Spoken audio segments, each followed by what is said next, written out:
कालू, तुम दिन ब दिन निकम्मे होते जा रहे हो। अब तो अच्छा खाना खाए भी दिन बीत के। मैं तुम्हें बता रही हूँ, अगर ऐसा ही चलता रहा तो मैं बहुत जल्द अपनी माँ के घर चली जाऊंगी। हाँ हाँ, तुम्हारी माँ तो जैसे तुम्हारे ही इंतजार में है। वो तो खुद तुम्हें 2 दिन से ज्यादा बर्दाश्त नहीं कर सकती। और हाँ, अगर मैं ना कमाऊं तो तुम कौन सा कुछ करती हो? सारा दिन घर बैठे मुफ्त में खाना चाहती हो। रानो चिड़िया को देखा है कभी? सारा दिन अपनी जान से ज्यादा काम करती है और ना सिर्फ अपने लिए मुश्किल वक्त में दूसरे बिंदु का भी सहारा बनती है। और उसका बेटा भी उसी ही की तरह है। और एक तुम्हारा बेटा, काम का ना काज का, दुश्मन है अनाज का, तुमसे भी 2 कदम आगे है। अब मैं मजीद चोरियां नहीं करूंगा, क्योंकि जंगल में जब भी चोरी होती है सब परिंदों को पता है मैं ही करता हूँ। अब मैं थोड़ी इज्जत की जिंदगी गुजारना चाहता हूँ। इज्जत की जिंदगी जीना चाहते हो तो पहले इज्जत वाले काम तो कर लो। जाओ जाओ, हमारे लिए कुछ ढूंढ के लाओ, वरना मैं आज तुम्हें ही खा जाऊंगी। वो मैं नहीं जा सकता। सारी जिंदगी काम नहीं किया। तुमसे शादी से पहले तो मजे में था। जिस परिंदे से दिल चाहता मांग के खा लेता। पता नहीं तुम्हारा बोझ मैंने क्यों अपने सर उठा लिया। कालू के बच्चे, तुम्हारी ज्यादा ही जुबान खुल गई है। अच्छा छोड़ो, अगर हम ऐसे ही आपस में लड़ते रहे तो कुछ भी हासिल नहीं होगा। जग्गू तो हमारा बेटा है ना, हम उसे तो भूखा नहीं रह सकते। मेरे दिमाग में एक आइडिया है, अगर तुम मान जाओ तो। जरूर कोई शैतानी आइडिया ही होगा तुम्हारे दिमाग में। अच्छा, सुन तो लो। जी जी, सुनाओ। हम ना सब परिंदों के सामने एक्टिंग करते हैं कि तुम ये जंगल छोड़ के चले गए हो। मैं उन सब से कहूंगी कि तुम कालू को चोर कहते थे। वो तुम सबसे बहुत शर्मिंदा था, इसलिए जंगल छोड़कर दूसरे जंगल चला गया। भला इससे क्या होगा गोरी? तुम पागल तो नहीं होगी जो उल्टी सीधी बातें कर रही हो? इसी से तो सब होगा। जब सब परिंदे खाने की तलाश में जाएंगे तो तुम जल्दी से जाके इनके घोंसलों से थोड़ा थोड़ा खाना चुरा के ले आना और लाकर मुझे दे देना, और खुद जाकर पहाड़ों के पीछे सो जाना। वैसे भी तो घर में सोए ही रहते हो, और जब रात हो जाए तो घर आ जाना। वैसे बात तो तुम्हारी ठीक है गोरी, क्योंकि चोरी किए बिना तो मुझे भी सुकून नहीं मिलता। लेकिन अगर मैं पकड़ा गया तो तुम्हारी खैर नहीं। कभी नहीं पकड़े जाओगे। अगले दिन गौरी कवि चिल्ला चिल्ला के जंगल के सारे परिंदों को इकट्ठा कर लेती है। क्या हुआ गौरी बहन, तुम सुबह से इतना शोर क्यों कर रही हो? खैर तो है ना? कुछ भी ठीक नहीं रहा। कालू हम सबको छोड़कर यहाँ से चला गया है। क्यों, क्या हुआ गौरी? कहाँ चला गया है कालू?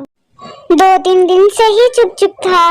मैंने पूछा तो कहने लगा मैं जंगल के परिंदों से बहुत शर्मिंदा हूँ। मेरी इनके सामने कोई इज्जत नहीं है, सब मुझे चोर समझते हैं। मैं अब ये जंगल छोड़ के ही चला जाऊंगा। मैंने तो कहा था कि मुझे भी ले जाओ, मैं तुम्हारे बिना क्या करूंगी, लेकिन कहने लगा कि मैं अकेला ही काफी हूँ, मैं तुम्हारा बोझ नहीं बर्दाश्त कर सकता।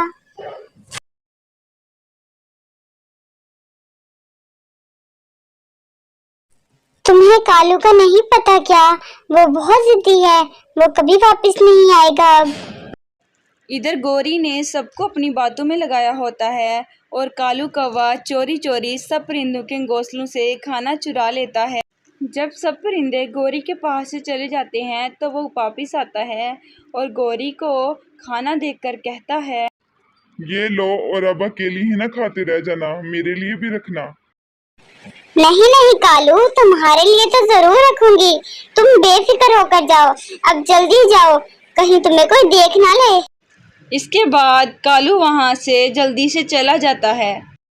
रानू चिड़िया, 2-3 दिन से मेरे घोंसले से खाना चोरी हो रहा है। अब तो कालू भी नहीं है इस जंगल में, पता नहीं ये कौन नया चोर बन गया है। क्या तोते भैया, आपका भी खाना चोरी हुआ है? कल मेरा भी हुआ था, लेकिन मैं समझी कि मेरा वहम है, इसलिए चुप रही और किसी को कुछ नहीं बताया। ये तो बहुत परेशानी वाली बात है। वैसे रानो, तुम्हें नहीं लगता कि गोरी झूठ बोल रही थी? मुझे तो लगता है कि दाल में कुछ ना कुछ काला जरूर है। तोते भैया, गोरी बहुत दुखी है, वो क्यों कालू के बारे में झूठ बोलेगी? आपको नहीं लगता कालू के बिना ये जंगल सूना सूना सा हो गया है?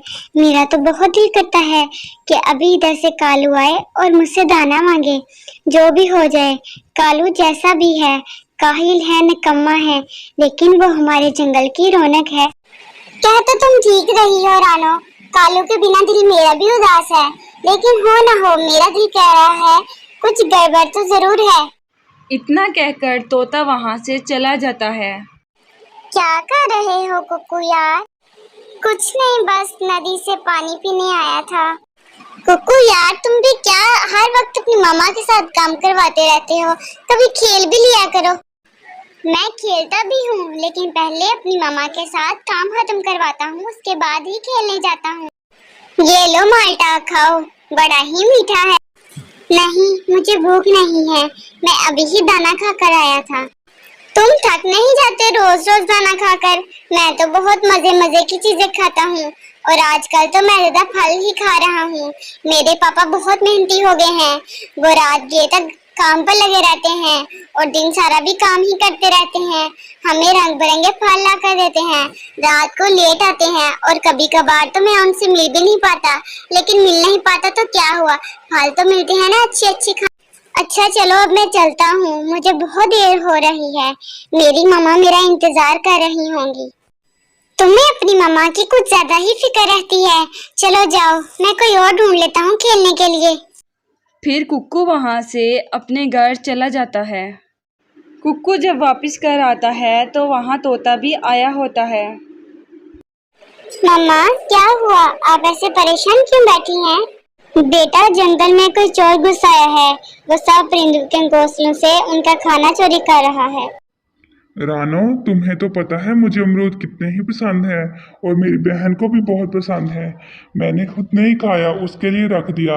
अब वो कल आ रही है, लेकिन वो चोर वो अमरूद भी उठा कर ले गया।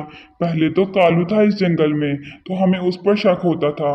अब तो पता ही नहीं वो कौन चोर है जो हमारा खाना चुरा के ले जाता है। मम्मा, लेकिन कालू अंकल तो इसी जंगल में है।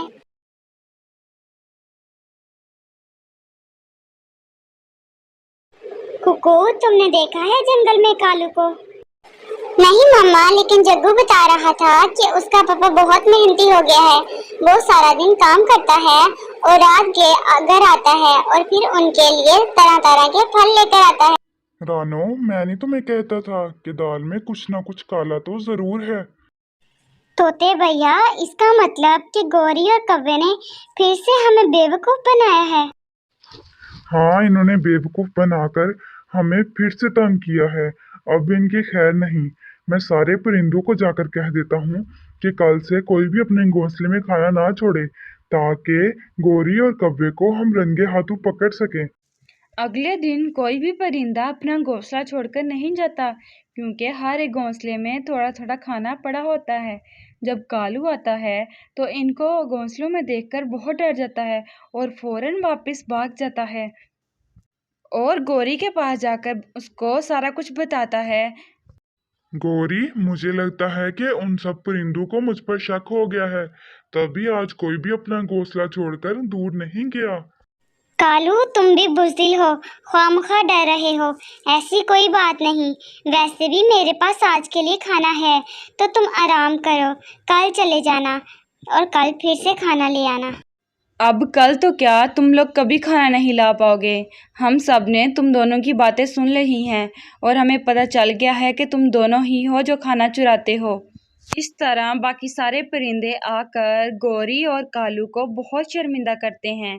कालू शर्मिंदगी के मारे सर नहीं उठा पाता, जबकि गौरी वैसे ही ढीठ बन उनसे आंख मिलाए बैठी होती है, जैसे इसने तो कुछ किया ही नहीं।